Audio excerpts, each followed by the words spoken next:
All right, let's jump right in.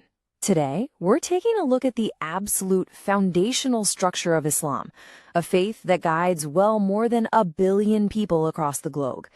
We're going to unpack the 5 core principles that really shape the daily life, the beliefs, and the community of Muslims everywhere. So, when you think about it, a global faith this vast, this diverse, what's it all built on? What's the bedrock? The answer, you might be surprised, is actually incredibly simple, but also incredibly profound.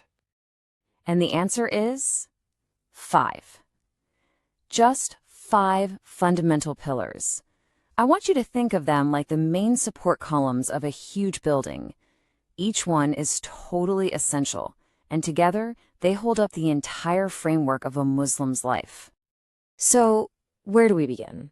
Well, we start with the foundation itself, right? The first 2 pillars are all about creating that personal connection, that daily devotion. This is the absolute bedrock of belief and practice. The very first pillar is the Shahada. This is the entry point, the front door to the faith. It's called the testimony, and you have to understand it's way more than just saying some words. It's a sincere declaration, something you say and feel in your heart, and it forms the absolute core of Islamic belief. Everything else, it's all built on this one single idea.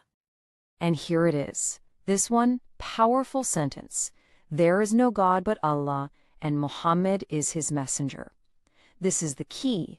You know, saying this with real conviction is what makes someone a Muslim. It's the ultimate statement of monotheism and the mission of the Prophet. Okay, so if the Shahada is the declaration of belief, the second pillar, Salat, is how that belief is constantly reinforced. It's the physical and spiritual act of prayer, and it's done 5 times a day. It creates this direct, continuous link with God. And these 5 prayers, they literally punctuate the entire day, from dawn all the way through the night. It creates this incredible rhythm that structures a Muslim's whole day. But this personal devotion, it's just the beginning. The next pillars show us how that faith extends outward into the community. All right, so with that foundation of personal faith in place, now we start to expand outwards. The next 2 pillars take that belief into the world of social responsibility and personal discipline. They connect the individual to their community and also to their inner self. The third pillar is Zakat. Now, this is an annual required donation of a part of your wealth, but it's not just charity. It's actually a system. It functions like a socioeconomic tool that's meant to purify the giver's wealth and also ensure there's a system of social justice and redistribution in the community. And what's really fascinating here is the language used to describe Zakat. It's not seen as an optional handout. It's described as a known right for those in need. This completely reframes the whole act. It's not charity, it's social justice. It's fulfilling a duty that's owed to those who are less fortunate.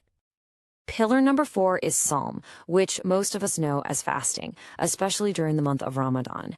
And this goes so much deeper than just not eating or drinking. It's really an intense exercise in self-discipline, in spiritual reflection, and in developing a real, genuine empathy for people who face hunger every single day. So how does it work in practice? Well, the daily fast kicks off at the very first light of dawn, and it's broken at sunset.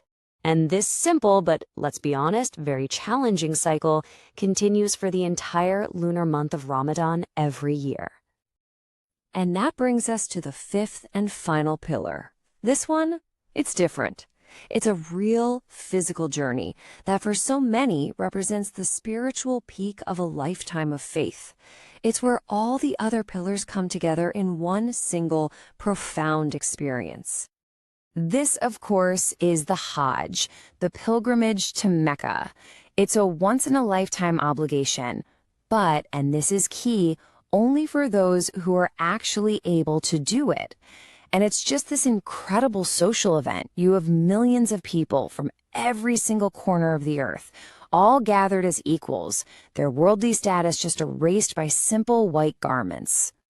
So, to break it down, the requirements are pretty clear. The destination is the Kaaba in Mecca. It's a once-in-a-lifetime duty, and it's only an obligation for those who have the physical and financial means to make the trip,